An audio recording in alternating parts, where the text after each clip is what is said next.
How much money do you need to save for retirement? There's always been a lot of debate on that. I remember a show when I was growing up on TV, came on at 2:30 every afternoon. I think it was called The Millionaire.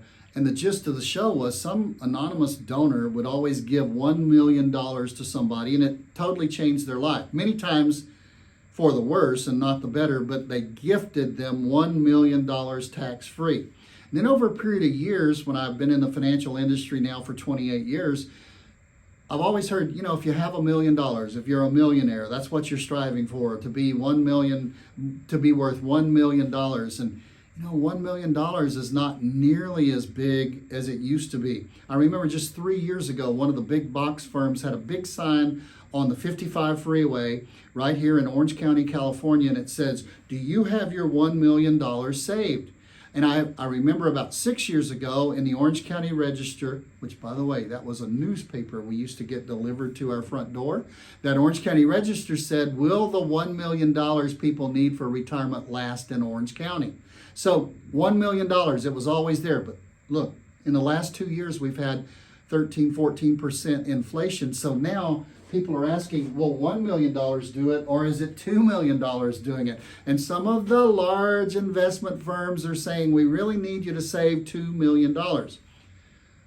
The Monte Carlo model that they use for disbursement, which when you think about Monte Carlo, when I ask in my seminars, almost everybody says, yeah, I think about gambling. It is a gamble. There's even a certain percentage chance that you'll be successful.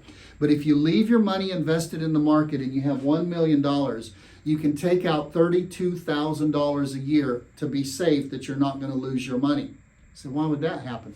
Well, if you lose 20% of your money and you're still taking $32,000 out, then instead of $1 million, you've got $770,000 or so. So you got to really be careful about the disbursement if you leave it all at risk in the market. So let's bump up to $2 million.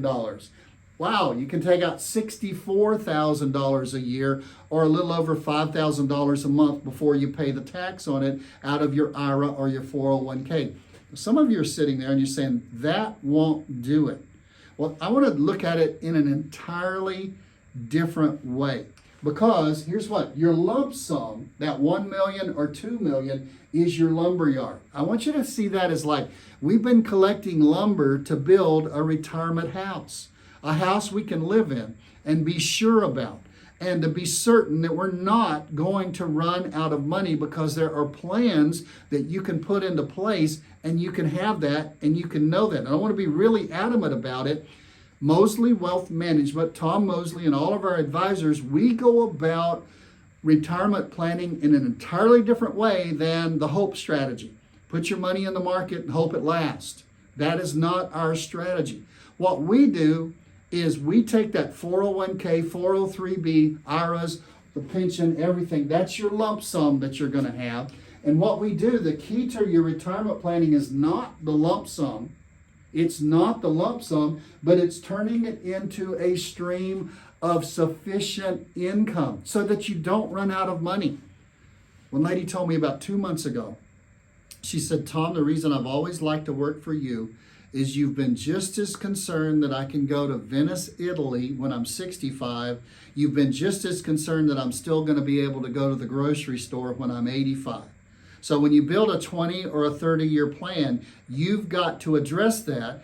And taking $1 million or $2 million or $3 million and just leaving it invested in the ups and downs of the market, that is not a plan that's going to give you any kind of certainty. It's a hope strategy, and we like to deal in more certainty. Now, what do? We take that lumberyard, that lump sum, and we turn it into the number one thing we do when we build a retirement blueprint is we address your income.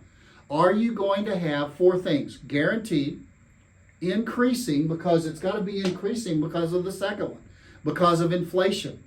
And it's got to last as long as you do. You can't spend all your money in your 60s or your 70s and run out of money and have to live off of just a flat Social Security in your 80s. It might not be here.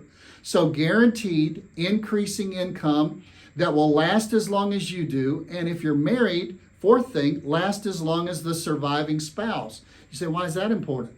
Well, your tax brackets go from married filing jointly to single. Your taxes are going to be higher when you're single at the end.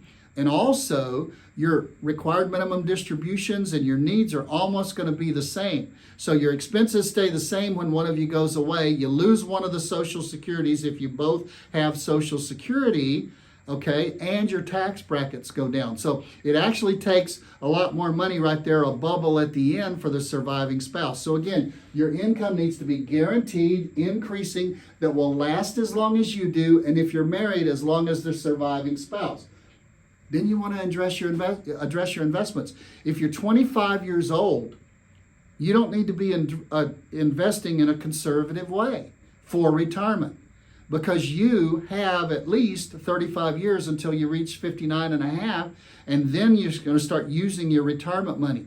So put your money in the market that's got all of its gyrations, but overall it's got an upward trend, at least historically, all the way back to 1896 when we first had a stock market, okay?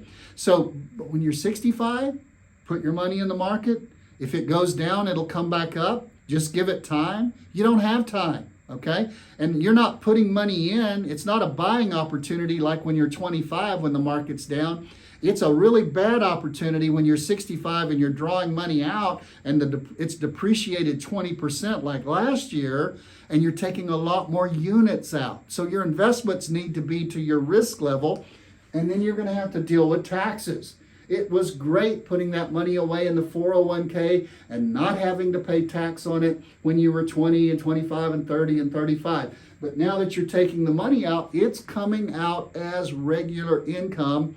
And taxes are, in 2026, we know for a certainty taxes are going to be higher than they are right now, because the tax cuts that we had 6 years ago are going away starting January 1st of 2026. So your plan needs to address your income for inflation that will last as long as both of you if you're married, or one of you if you're single. Your investments need to be to your risk level. Your taxes need to be considered, because like a client was in my office yesterday, they have $984,000. Sounds good. It's all in an IRA.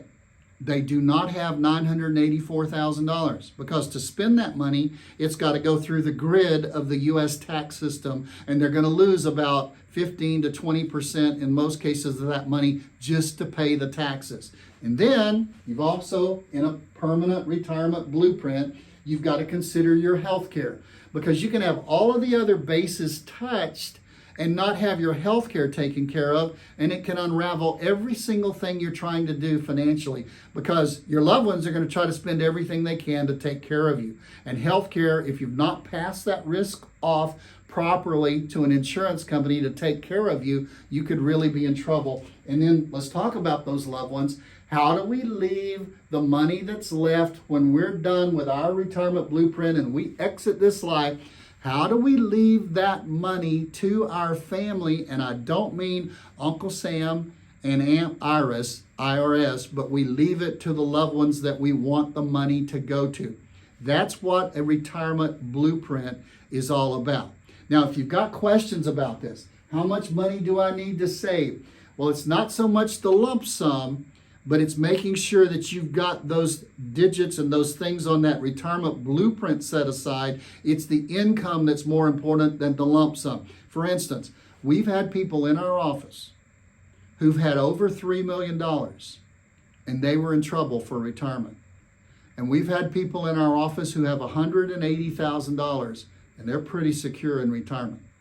Because the people who have $180,000 aren't used to spending $32,000 a month like the people who have $3 million. $32,000 a month will eat into $3 million a lot faster than $500 a month will eat into $180,000.